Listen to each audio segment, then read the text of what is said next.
EVComply, simplifying your charge point installations. Hello you! Another week, another podcast. It's Friday the 19th of August. As ever, let's see what's been happening this week in the very busy EV industry. The UK's busiest EV chargers have been revealed. Zap-Map has highlighted England's most popular public charging locations. The charging app has published its findings based on the analysis of more than 1.6 million charging sessions. GRIDSERVE's electric super hub at Moto Rugby has topped the list. Having opened in April last year, located just off the M6, it has 12 high-powered charging devices and is proving very popular. Second place, GRIDSERVE comes in again with their electric super hub at Moto Exeter. That's the second most popular charging site, despite being open for just 3 months. It's located on a popular holiday route, which helps, and it does boast 2 fast type 2 AC chargers and 3 medium power.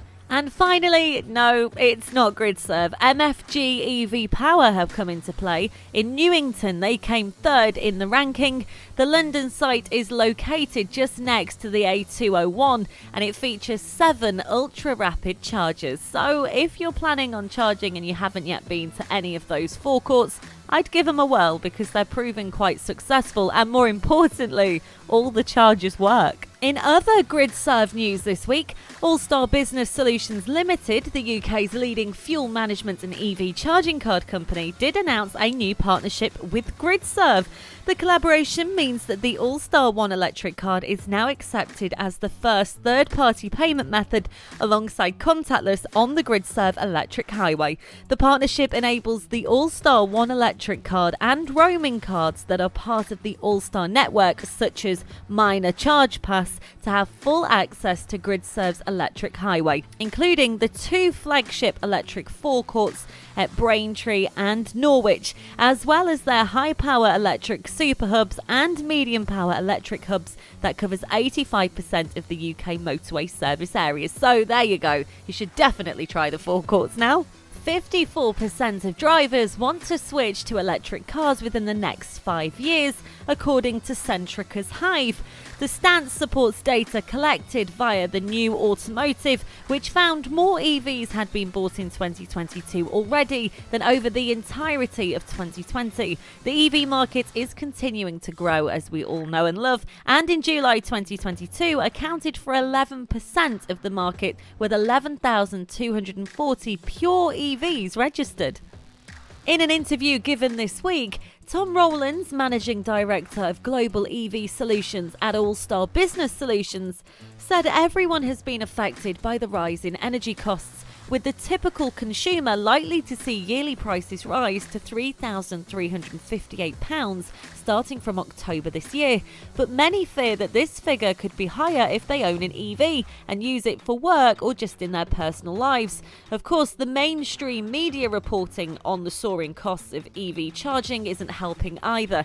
Now, it is important to remember that electricity costs have soared globally due to the cost of fossil fuels escalating in response to the war in Ukraine, as countries around the world compete for fossil fuel shipments. Therefore, continuing to use fossil fuels as a source of our energy is simply not the answer. Now, currently around 50% of the UK's electricity comes from gas. However, if all of our electricity was coming from nuclear, biomass and renewable sources, then we would have seen virtually no increase in prices at all. Although the price may have risen by 20% since last September, now costs £28.51 using a rapid charger. That's £64.25 cheaper than filling the same sized car with fuel. So if you have an EV, yes, prices are rising, but you're still better than in a fueled car. IM Group has secured the rights to represent a new EV brand, the GWM Ora, in the UK, and they're going to sell its first ever model, the Funky Cat. Phoebe from Friends would be ever so chuffed. Is it smelly cat, funky cat? Same thing. Now, production of the model has already begun and the first batch of UK cars have been loaded at the port of Shanghai. How very exciting. It comes with adaptive cruise control, a 360-degree camera, LED headlights and 18-inch alloy wheels. Toby Marshall, Sales and Marketing Director of GWM Ora UK, said, "We are proud to be the official UK partner for this exciting new pure electric car brand, and we can't wait for the UK to experience the funky cat." I mean, we definitely love the name, and hopefully the UK will embrace the car.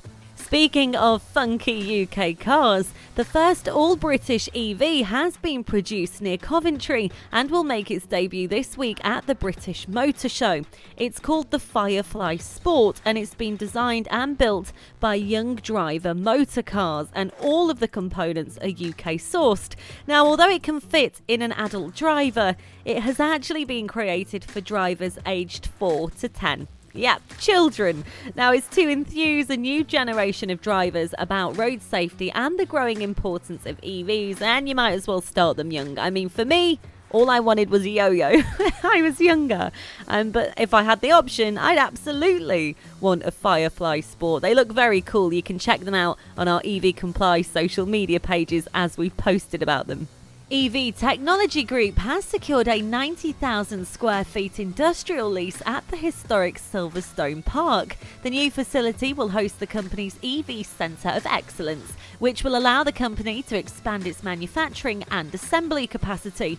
As EV Technology Group looks to expand its house of brands, this new facility will be home to the company's electric vehicle engineering and development hub, whilst also providing facilities for Streamline Automotive for vehicle assembly and finishing.